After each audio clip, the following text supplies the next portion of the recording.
The world's attention is fixed on the West Philippine Sea, a region that has become a focal point of international concern and debate. Here, tensions are reaching a breaking point, with each new incident adding fuel to an already volatile situation. In a dramatic escalation, the Chinese Coast Guard has fired a water cannon at a Philippine vessel, an act that has shocked observers and drawn condemnation from around the world. In response, Manila has summoned the Chinese ambassador, signaling the seriousness of the situation and the growing diplomatic strain between the two nations. These waters are not just a local concern, they are vital for global trade, rich in natural resources, and have become a flashpoint for regional and international tensions. The Philippines now faces off against China's formidable maritime might, standing firm to defend its territorial rights and the livelihoods of its people. Beijing's so-called gray zone tactics, intimidation, harassment, and quasi-military pressure, raise the risk of miscalculation and accidental conflict at sea. A single mistake, a misread signal, or a moment of panic could ignite a conflict with consequences that would ripple across the globe. This is more than a simple territorial dispute. It's a test of the rules-based international order and the principles that govern the world's oceans. The actions of the Chinese Coast Guard directly challenge freedom of navigation and the international laws established to protect it, such as UNCLOS. For Filipino sailors, this is not just a political issue. It is a daily struggle for safety, dignity, and the sovereignty of their nation. Tonight we examine the unfolding crisis, the urgent warnings from U.S. commanders, and the coordinated responses from the Philippines and its regional allies. The choices made in these critical moments will shape the region's future for generations to come, affecting peace, stability, and prosperity. What happens here matters everywhere, reminding us all of the fragile balance that keeps the world at peace. In Honolulu, U.S. Navy Admiral John Aquilino sounded the alarm about China's increasingly aggressive actions in the West Philippine Sea, a region already fraught with tension and uncertainty. His words echoed through the press room, capturing the attention of military officials and journalists alike. He described Beijing's maneuvers as not only destabilizing and dangerous, but also as calculated moves designed to intimidate neighboring countries and cement unlawful territorial claims. The admiral emphasized that these actions threaten the fragile balance in the region. China's rapidly expanding navy, coast guard, and maritime militia are actively denying other nations access to their own waters, often intercepting foreign vessels and asserting control over disputed areas. This aggressive posture is raising alarm bells across Southeast Asia. Admiral Aquilino warned that these provocations create a powder keg. One misstep, one misunderstanding, could easily trigger a wider conflict that would draw in multiple nations and escalate beyond control. China's ultimate goal is clear: dominance over the South China Sea, controlling vital shipping lanes and the region's rich natural resources. This ambition threatens the freedom of navigation and economic stability for countless countries. Allowing this unchecked expansion would set a dangerous precedent, sending a message to the world that might makes right, and that international law can be ignored without consequence. The admiral called for the international community to stand firm against aggression, urging allies and partners to unite in defense of the rules-based order that has kept the peace for decades. To America's allies, it was a promise of unwavering support and solidarity. To China, it was a clear warning that the United States is watching closely and will not back down from its commitments. The U.S. military is prepared for any contingency, conducting regular patrols and joint exercises to demonstrate its readiness and resolve in the face of rising tensions. These words and actions add gravity to an already tense standoff, reminding the world just how quickly the situation could spiral out of control.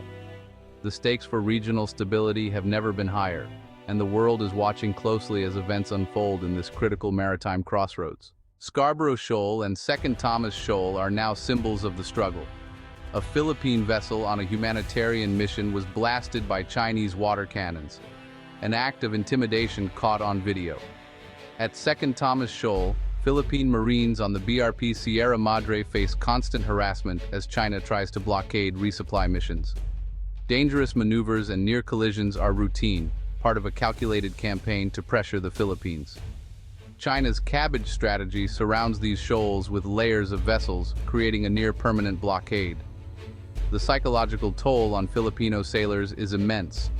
The international community condemns these violations of maritime law and the 2016 Arbitral Tribunal ruling, yet Beijing ignores the legally binding decision, enforcing its claims through force. The struggle continues on the open water. The 1951 U.S.-Philippines Mutual Defense Treaty stands as the bedrock of the alliance between the two nations, forged in the aftermath of World War II to ensure mutual security and cooperation in the Pacific.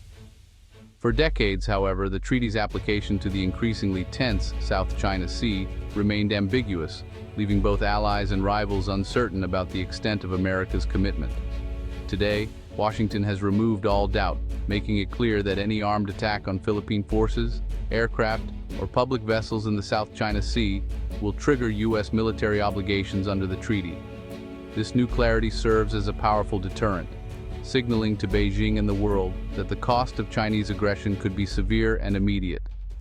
The United States backs up its promise with a robust military presence, regular freedom of navigation operations, advanced warships, and joint patrols with the Philippine Navy in these contested waters.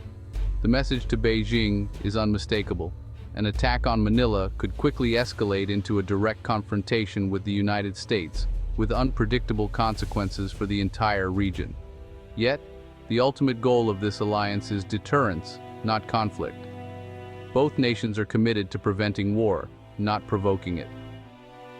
The United States and the Philippines consistently emphasize that disputes in the South China Sea should be resolved through diplomacy, international law, and peaceful negotiation, not through force or intimidation. The enduring strength of the treaty lies in its credibility and the unwavering resolve of both partners to honor their commitments. By drawing a clear red line in the South China Sea, the United States aims to prevent dangerous miscalculations and misunderstandings that could spiral into conflict. Peace and stability in the region depend on upholding these solemn commitments, which serve as a foundation for security and prosperity. The alliance acts as a shield for the region, reassuring allies and deterring potential adversaries. The world is watching closely to see how this promise is kept, and whether the alliance can maintain peace in these turbulent waters. The stakes could not be higher, for the Philippines, for the United States, and for the future of the Indo-Pacific. At the heart of the conflict is China's 9-dash line, a sweeping claim over nearly the entire South China Sea. This claim overlaps with the exclusive economic zones of the Philippines and other neighbors, with no basis in international law. In 2016, an arbitral tribunal ruled in favor of the Philippines, rejecting China's claims and affirming Manila's rights. China rejected the ruling, accelerating island building and militarization. Artificial islands now bristle with runways and missile systems, projecting Chinese power. This defiance of a binding legal decision alarms world leaders. If powerful nations can ignore international law, global stability is at risk. The 9-dash line is a symbol of a challenge to the rules-based order. The Philippines and its allies are standing up for the law. The Philippines fights back with diplomacy and law. Under President Marcos Jr., Manila documents and exposes China's actions, turning every incident into global news. Hundreds of diplomatic protests have been filed, creating a record of resistance and reinforcing sovereign claims. These efforts show the Philippines' commitment to peaceful, lawful resolution. China's repeated use of force has galvanized Philippine public opinion and unity. President Marcos Jr. vows not to yield an inch of territory.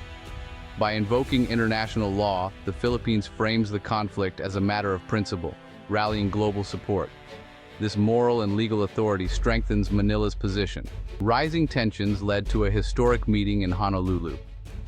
Defense ministers from the U.S., Australia, Japan, and the Philippines gathered to coordinate a response to China's actions. Their joint statement condemned harassment of Philippine vessels and reaffirmed commitment to a free and open Indo-Pacific. The 2016 Arbitral Tribunal ruling was called final and binding, with China urged to comply. This Quad Plus partnership marks a new level of security cooperation. Each nation brings unique strengths, military power, regional capabilities, and strategic reach. The message: China's actions are a global concern, not just a bilateral issue. By standing together, these nations increase diplomatic pressure on Beijing. The era of passive observation is over. The Honolulu meeting led to concrete action, expanded joint military exercises. The annual Balikatan drills will now include Japan and Australia, moving to high-end warfare scenarios. Joint patrols in the West Philippine Sea will challenge China's claims and demonstrate Allied resolve. These patrols enhance interoperability and crisis response. Intelligence sharing and maritime domain awareness will be deepened, tracking Chinese vessels in real time. The US, Japan, and Australia will help modernize the Philippine military with new equipment and training. The goal: empower the Philippines to defend its territory. This is about partnership, not dependency. Together, they aim to uphold sovereignty and stability. As the Honolulu meeting ended, Allied leaders spoke with one voice for peace and law. U.S. Secretary of Defense Lloyd Austin reaffirmed America's ironclad commitment to the Philippines and the rules-based order.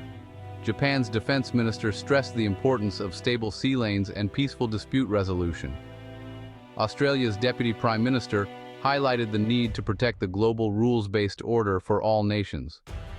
Philippine Defense Secretary Teodoro called the struggle a fight for the global commons, vowing not to be cowed.